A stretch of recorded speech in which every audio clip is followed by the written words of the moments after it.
मराठा आरक्षणाचे पुरस्कर्ते मनोज जरांगे पाटील यांची शांतता रॅली आज सातारा जिल्ह्यात पोहोचली असून जरांगे पाटील राजधानीत साताऱ्यात नक्की काय बोलणार याकडे संपूर्ण महाराष्ट्राचं लक्ष लागलंय। रॅली निमित्त सातारा शहरात ठिकठिकाणी बॅनर लावत मराठा बांधवांनी शक्ती प्रदर्शन केलंय। गांधी मैदानावर सभा झाल्यानंतर मनोज जरांगे दोन्ही राजेंच्या निवासस्थानी भेट देणार आहेत। या रॅली संदर्भात आढावा घेतलाय प्रतिनिधी ओमकार सोनावले यांनी। मनोज जरांगे पाटील हे सध्या पश्चिम महाराष्ट्राच्या दौऱ्यावर आहेत। दरम्यान शांतता रॅलीचे यांनी आयोजन केलं आपल्याला पाहायला मिळतंय। आज मनोज जरांगे पाटील हे सातारा जिल्ह्याच्या दौऱ्यावर आहेत। आपण पाहू शकतो याच ठिकाणी जी सभा आहे ती मनोज जरांगे पाटील यांची होणार आहे।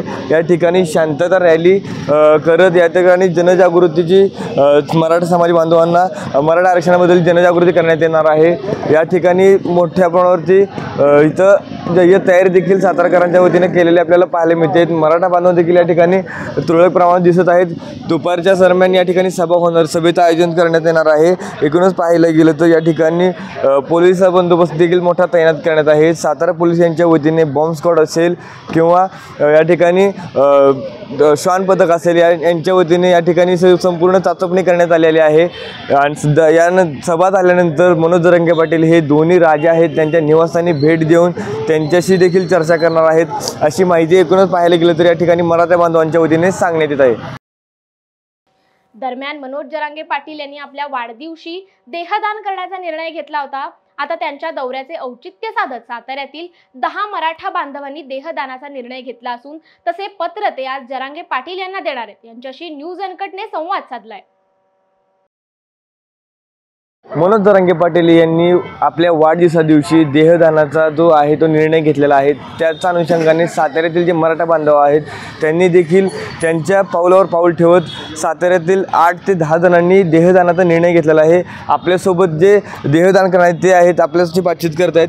नक्की अशा प्रकारचा निर्णय घेतला आहे, त्या तुमच्या घरातल्यांना मान्य आहे का निर्णय किंवा कशा संदर्भात हा निर्णय घेतला होता? घरातल्यांना मान्य असायचं, मराठ्यांच्या घरात कोणाला काय सांगावं लागत नाही, कारण मराठ्यांच्या खानदानीत हे सगळं त्यागाचा जो इतिहास आहे हे मराठ्यांच्या खानदानीला पहिल्यापासून आहे। म्हणजे आमचं बाळ ज्या वेळेला जन्माला येतं ते त्याग म्हणजे स्वतःचं संपूर्ण सर्वस्व समाजासाठी अर्पण करण्यासाठी जन्माला येतं। त्यामुळे त्याचा विषय काय नाही, आमच्या अडवणूक असं कोणाचं करणार आहे याच्यातला काय भाग नाही आहे। पण हा असा जो श्रेष्ठ निर्णय हा तो निर्णय घेताय याच्याकडे कसं बघताय तुम्ही? आज मनोज जरांगे पाटील यांनी घेतला, त्यानंतर तुम्ही 8 ते 10 जण एकत्रित येऊन हा निर्णय घेताय। आज मनोज जरांगे पाटील आपल्या भेटीला येत आहेत राजधानी साताऱ्यात, त्यांच्यासोबत काय बातचीत करणार आहे का किंवा त्यांना पत्र वगैरे देणार का तुमच्या वतीनं? काय नाही, निश्चितपणानं अशा पद्धतीचे निर्णय याच्या अगोदर सुद्धा आम्ही घेतलेले आहेत।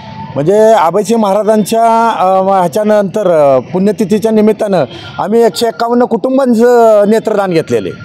आता त्या पद्धतीचे संकल्प त्यावेळेला केलेले आहेत आणि अख्ख्या कुटुंबांचे नेत्रदान केलेले आहेत। त्यामुळे तो इतिहास आमच्या क्रांतीच्या जिल्ह्याला फार मोठा ह्याचा नाही आहे। म्हणजे याच्या अगोदरसुद्धा आम्ही पत्री सरकार असेल किंवा काय असेल, कारण हा क्रांतिकारकांचा जिल्हा आहे। स्वराज्यामध्ये 3-3 सेनानी या जिल्ह्यानं दिलेले आहेत।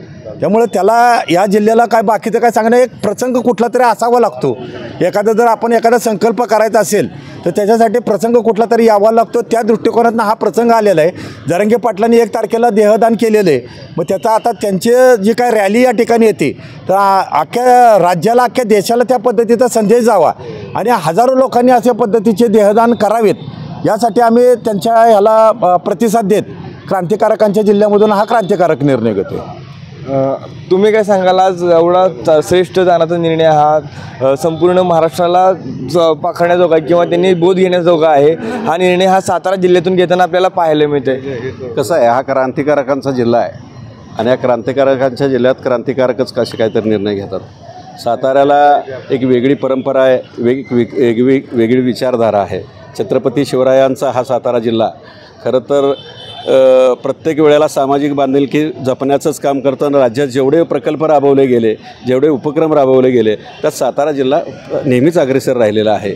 खरं तर सार्वजनिक जीवनात 3 दानं महत्त्वाची असतात। ज्या वेळेला एखाद्यावर वेळ येते त्यावेळेला रक्ताची उपलब्धता लागते, त्यावेळेला रक्तदान लागतं।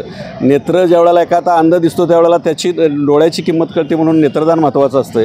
तसं हे देहदान महत्त्वाचं आहे। देहदान दोन्ही बाजूनं महत्त्वाचं असं आहे की जी पुढं भावी पिढी डॉक्टर होणार आहेत त्यांच्यासाठी अभ्यासासाठी हा देह वापरला जातो। आणि दुसरी गोष्ट अशी की पर्यावरणाचं संतुलन साधलं जातं।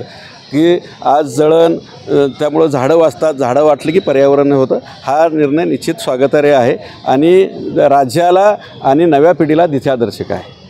एकूणच पाहायला गेलं तर जे मराठा बांधव आहेत यांनी जो निर्णय घेतला आहे तो दिशादर्शक आहे आणि संपूर्ण महाराष्ट्राने पाखडण्याजोग आहे असं मराठा बांधवाचं मत आहे. ओमकार सोनाले, न्यूज अनकट, गांधी मैदान, सातारा.